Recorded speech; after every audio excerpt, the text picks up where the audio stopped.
मेरे प्रिय छात्रों, मैं डॉक्टर कृष्णा चतुर्वेदी।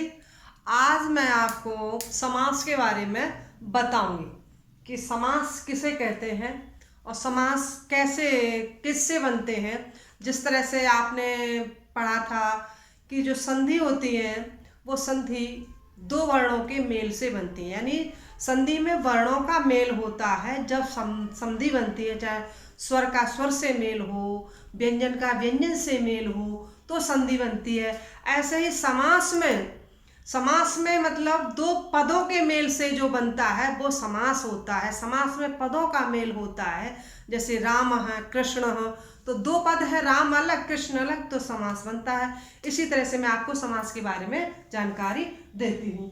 तो देखिए, समास समास सम, फिर है आपका अस प्लस ज्ञ। तो आपका सम तो है उपसर्ग, सम उपसर्ग है, और अस आपकी धातु है, और घे आपका प्रत्यय है। घे आपका प्रत्यय। प्रश्न आता है कि समास में कौन सा उपसर्ग है, कौन सी धातु है और कौन से प्रत्यय है। तो आप सम उपसर्ग है, अस धातु है, घे प्रत्यय है, तो सम अस घे का आपका यह आपका लोप हो जाएगा, घे का घे हो जाए, आ बचेगा, तो आपका सम, और आ यहाँ से आ जाएगा, तो आपका बन जाएगा समास। सम का मतलब है कि बिल्कुल पास में, बिल्कुल सटीकता से। तो जो बिल्कुल पास में, अस्मिस बैठना, आस आंग, जो आपकी ये आंग है, इस धातु से आस है, तो इससे मतलब कहना चाहिए जो बिल्कुल आसमीस वैसे होता है बैठना, तो बिल्कुल जो सटीकता से पास पास बैठे, समीप बैठे, वो आपका समास कहलाता है। जैसे दो पदों को आपस में पास पास बिठाना भी समास कहलाया जाता है। तो ये आपका है। तो समास का मतलब है कि जो दो पदों को पास में रखना, दो पदों का आपस में मेल होना ही समास कहलाया जाता है। तो समास दो पदों के मेल से समास बनता है, और संधि दो वर्णों के मेल से संधि बनती है। तो इसका एक कहना चाहिए सूत्र है, अनेक पदानाम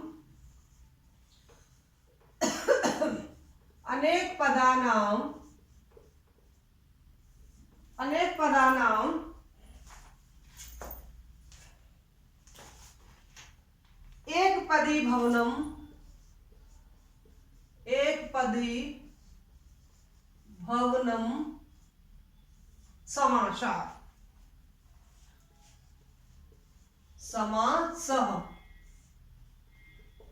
तो ये पाणिनि ने बताया है, अनेक पदानाम एक पदी भवनम समासः, अर्थात अनेक पदों का, षष्ठी विभक्ति है, अनेक पदों का एक पद, भवन मीन्स हो जाना, समास में समास, जहां पर अनेक पदों का एक पद हो जाना ही समास कहलाया जाता है। अब इस अनेक पद में जैसे आपका मान लीजिए, जैसे है राज्ञ, जैसे राजपुरुषा है,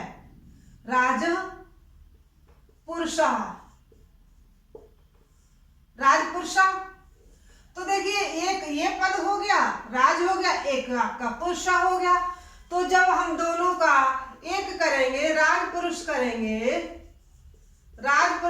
तो आपका एक पद हो गया, यानी राजा का पुरुष मतलब जो राजा के यहाँ कोई भी कार्य करता है, कोई भी कपड़े धोता है, या घोड़े की सेवा करता है, या कोई भी काम करता है राजा के यहाँ, वो एक राजा का पुरुष है। मतलब राजा का पुरुष है, तो आपका एक पद बना, तो आपका ये राज पुरुष हो गया।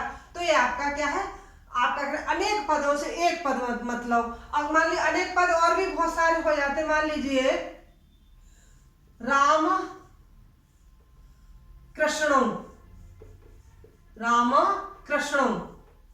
तो जैसे एक पद है ये, और जैसे होता राम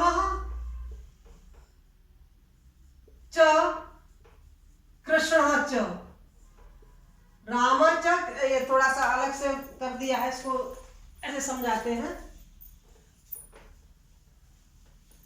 अच्छी तरह समझाते हैं। जैसे राम च कृष्ण च, तो क्या अनेक पद है, राम है और कृष्ण है।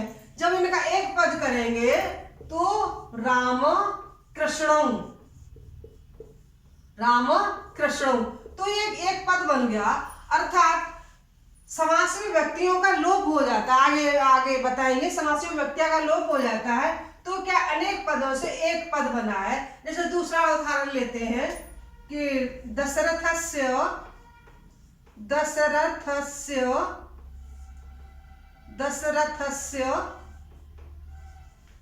पुत्र।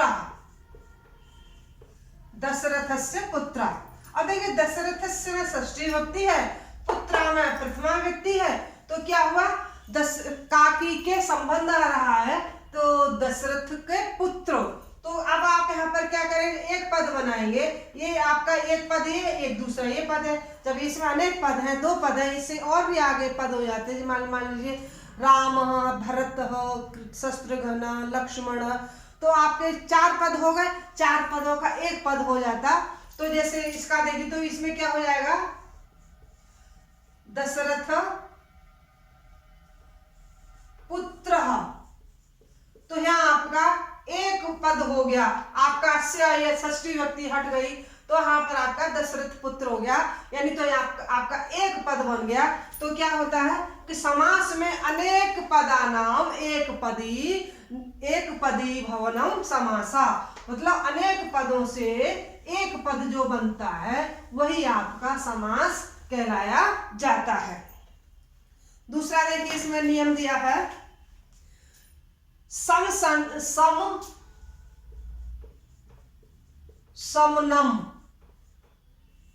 समासः, समनम समासः। इससे मतलब है, ये देखिए ऊपर का जो दिया था, अनेक पदानाम एक पदीनाम भवनम समासा, वो आपका पाणिनि का सूत्र था, और ये आपका है, किसका है ये, समसमना समासा, ये मतलब भरद्वाज का है, भरद्वाज, ये भरद्वाज जी ने बताया है कि समसमनम समासा, कि जो समसमनम का मतलब होता है संक्षिप्तीकरण,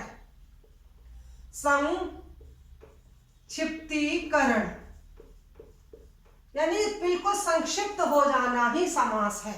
भरद्वाज कौन थे, एक आपके लिए मतलब थोड़ा सा नॉलेज बता दें, भरद्वाज भट्टो दीक्षित के शिष्य थे। भट्टो दीक्षित ने, थोड़ा अलग ले जाते, भट्टो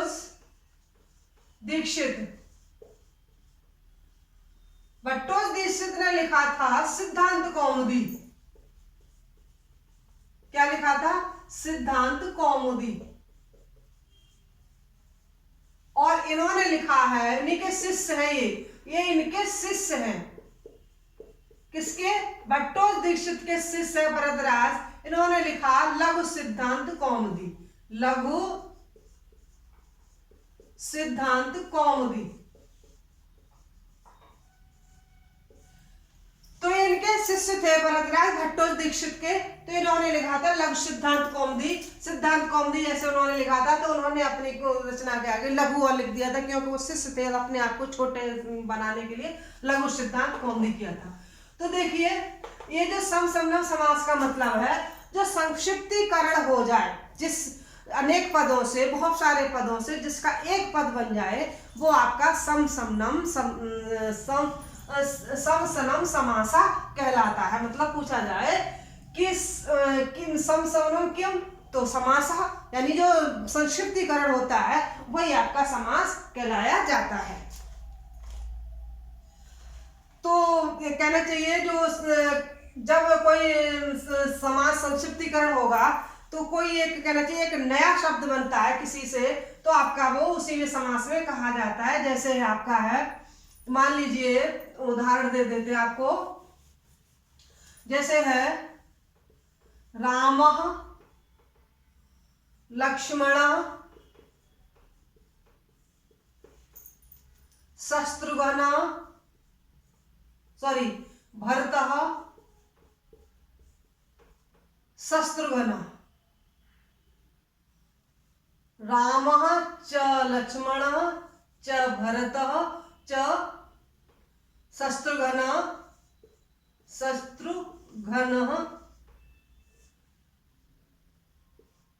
च। तो इसमें क्या है, कितने पद हो गए आपके, 1 2 3 4 चार पद है, 4 पद हो गए ना। अब हमको इसका एक पद बनाना, एक नया पद बनाना, एक छोटा पद बनाना, एक पद बनाना है। तो आपका क्या विभक्तियों का लोप हो जाएगा। तो राम, लक्ष्मण, भरत, शत्रुघ्न, घना। अब क्योंकि जैसे अभी था राम कृष्ण था ना, तो यहां पर ये 2 थे, यहां पर 4 है, तो शत्रुघ्न आपका इस तरह से यहां हो जाएगा। तो इन विभक्तियों का आपका लोप हो जाएगा और एक पद बन जाएगा राम, लक्ष्मण, भरत, शत्रुघ्न। तो इस तरह से संक्षिप्तीकरण में एक नया पद बन जाता है। मान लीजिए जैसे हो पीतांबरा, तो पीतांबरम में आपका हो जाएगा पीतम अंबरम यशसा, तो आपका वो आपका पीतांबर हो जाएगा, एक नया शब्द जो बन करके जाएगा। फिर आगे एक सूत्र देते हैं पाणिनि जी कि एक है विभक्ति लुप्यते, विभक्ति लुप्यते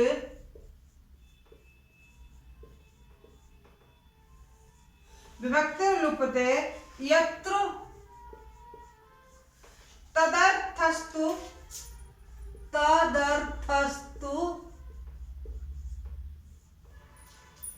प्रतीयते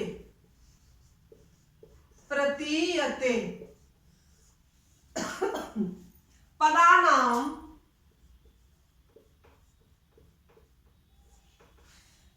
च एकपदं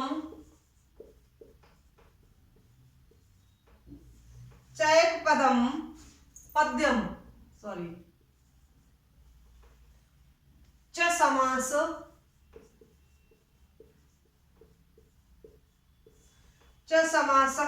सो अभिधीयते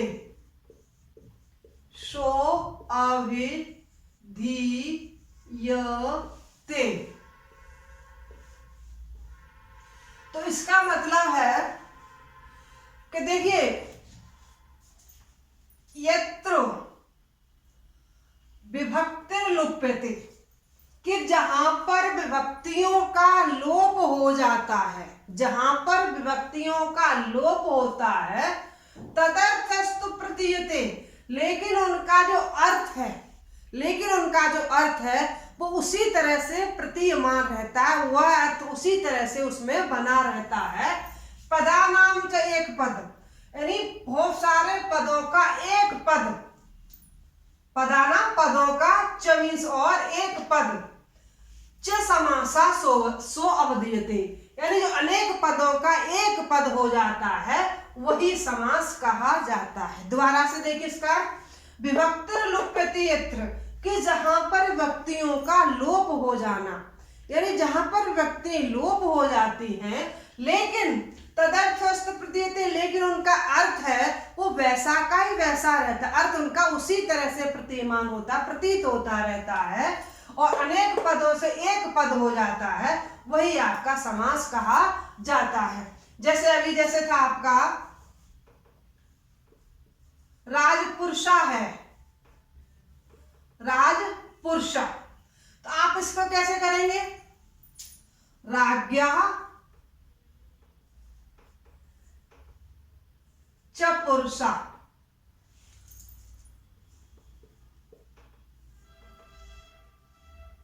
इति राज्ञ पुरुषा।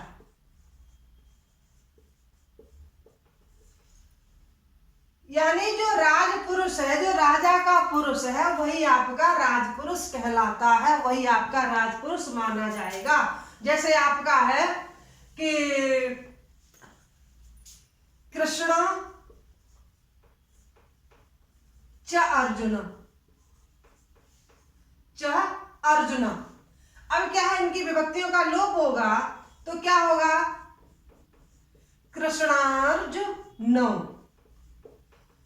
कृष्ण और अर्जुन। तो इनके विभक्तियों का जैसे अभी यही बताया था मैंने, दशरथस्य, अभी देखो बताती हूं किस तरह से विभक्तियों का अर्थ वो आपका वही होगा, जैसे दशरथस्य पुत्र। तो देखिए विभक्ति का लोप हो जाएगा, जो यश आपकी षष्ठी विभक्ति है और इसमें प्रथमा व्यक्ति है, तो क्या है, दशरथ का पुत्र। अब उनका अर्थ तो उसी तरह से रह जाएगा व्यक्ति का लोप होने पर भी, तो आपका बनेगा दशरथ पुत्र। तो इससे भी मतलब यही होता है कि दशरथ का पुत्र। तो विभक्तियों का लोप हो जाता है, अर्थ उसमें उसी तरह से समान रूप से रहता है। अब इसमें अब पूछा जाता है कि समास में विग्रह क्या होता है, विग्रह किसे कहते हैं। ये तो आपका समास हो गया, अनेक पदों से एक पद बन जाना, एक नया शब्द आ जाना, विभक्तियों का लोप हो जाना, ये आपका समास कहलाता है। लेकिन विग्रह क्या होता है, तो विग्रह का देखिए एक सूत्र दिया है पाणिनि जी ने कि विग्रह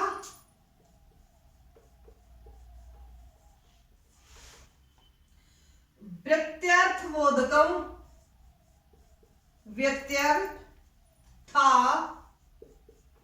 बोधकम, बोधकम वाक्य, वाक्य विग्रह, वाक्य विग्रह। तो देखिए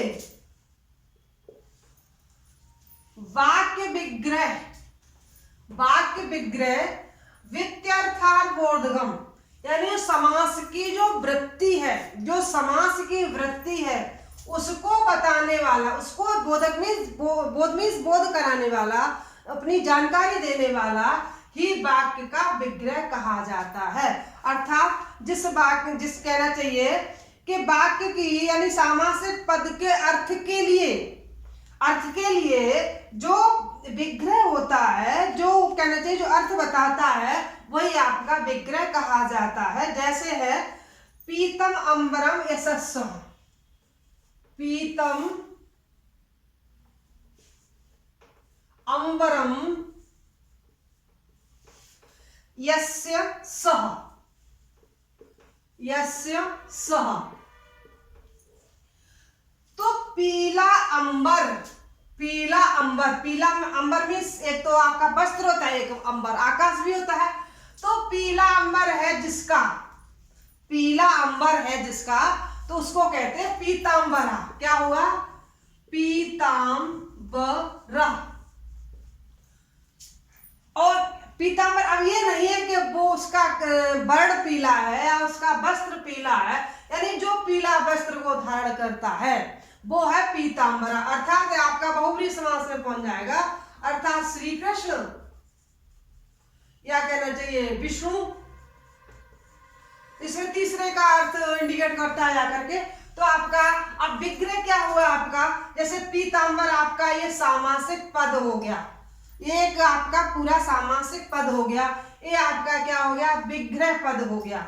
जो एक विग्रह होकर के जो जा रहा है, पीतम अंबरम ऐसा कि जिसका पीला वस्त्र धारण करता है वो पीतांबरा, इस तरह से आपका विग्रह कहा जाता है। तो ये आपका हो गया विग्रह। अब इसमें आता है समास विग्रह। समास विग्रह, समास का विग्रह मतलब कितने प्रकार का होता है समास का, तो समास विग्रह में देखिए समास विग्रह आपके दो प्रकार का है, एक है लौकिक, लौकिक विग्रह,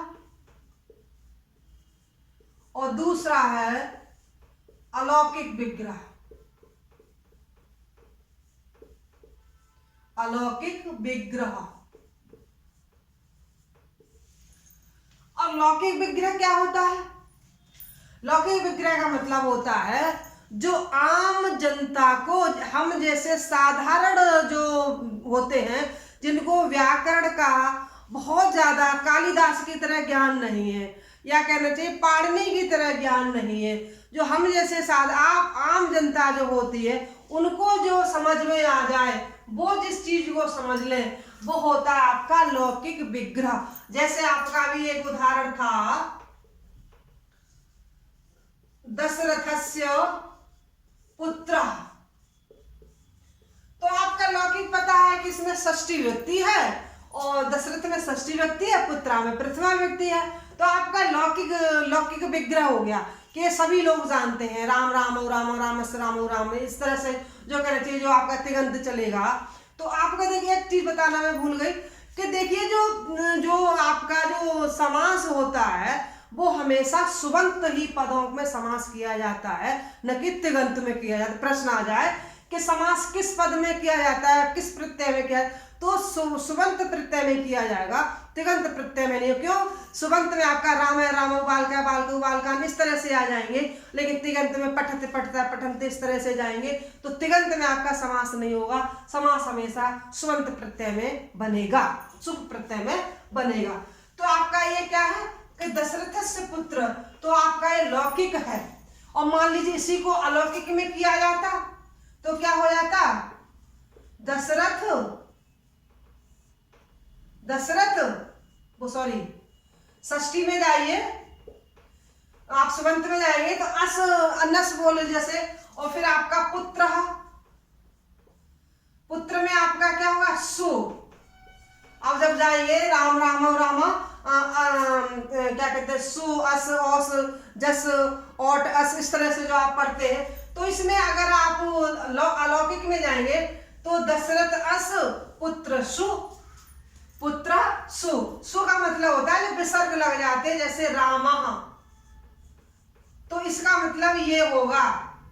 और जैसे जस होता, सुअस जस, जैसे जस होता, तो जस का मतलब होता है जैसे रामा, राम है, रामो रामा, तो इसका मतलब ये हो जाता है, ये आपका अलौकिक विग्रह में जाएगा, और ये आपका दशरथ से पुत्र है, ये आपका लौकिक विग्रह में जाएगा।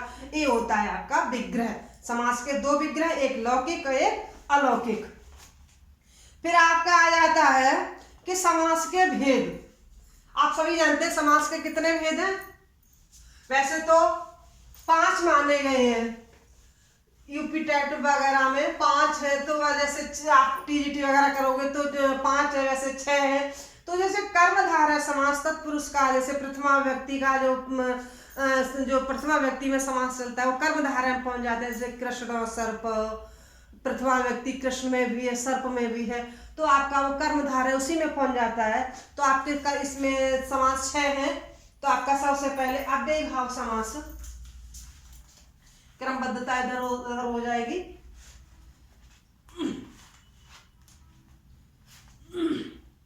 तो सबसे पहले आपका है अव्ययी भाव समास। पहले लिखूं समास के भेद, समास के भेद। तो समास के कितने भेद है? 6 भेद है। वैसे समासा पंचदा है। भरद्वाज जी ने अपने लघु सिद्धांत कौमुदी में 5 ही समास बताए हैं। समासा पंचधा, समासा पंचधा, ये लघु सिद्धांत में बताया है। किसने? लघु सिद्धांत में। लघु सिद्धांत अभी मैंने बताई थी ना, किसकी है? भरद्वाज की। भरद्वाज जी ने तो अपने लघु सिद्धांत कौमुदी में सिर्फ 5 ही समास बताए हैं, लेकिन आपके जो कहना चाहिए माध्यमिक, यूपी टेट इत्यादि में आपके कितने 6 है, समास के 6 भेद हैं। तो ये इनका अलग था, आपका 6 है। नंबर 1 अव्ययी भाव समास, अव्ययी भाव समास। नंबर 2 तत्पुरुष,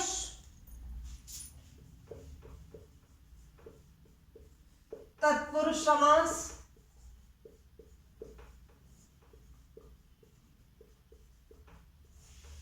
नंबर 3 कर्मधारय समास, कर्मधारय धार्य समास। नंबर 4 द्विगु समास।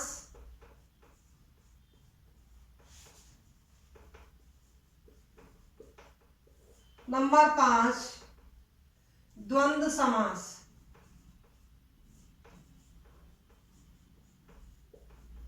और नंबर 6 बहुव्रीहि समास। बहुव्रीहि समास। तो आपने जाना कि समास के भेद कितने? 6। आपके यूपी टेट में 6 हैं, लेकिन आपके जो मैंने बताया ना कि भरतराज ने अपने लघु सिद्धांत में 5 ही बताए, क्योंकि उन्होंने कर्मधारय समास तत्पुरुष का ही अंग माना है। तो आपके ये 6 समास हो गए। और समास कहते किसे? समास में कौन सी धातु होती है, कौन सा प्रत्यय होता है, कौन सा उपसर्ग होता है, ये सब मैंने आपको बता दिया है। उम्मीद है आपको मेरा समास प्रकरण आपको समझ में आया है। और मैं आपसे उम्मीद करती हूँ या मतलब कहना चाहती हूँ कि आप हमारी वीडियो को ज़्यादा से ज़्यादा सब्सक्राइब करें और लोगों, अपने दोस्तों को, अपनी सखी सहेलियों को भी बोलें और सब्सक्राइब करें और आगे हमें बढ़ाएं और आप आगे पढ़ करके समझ करके आगे बढ़ें। जय हिंद।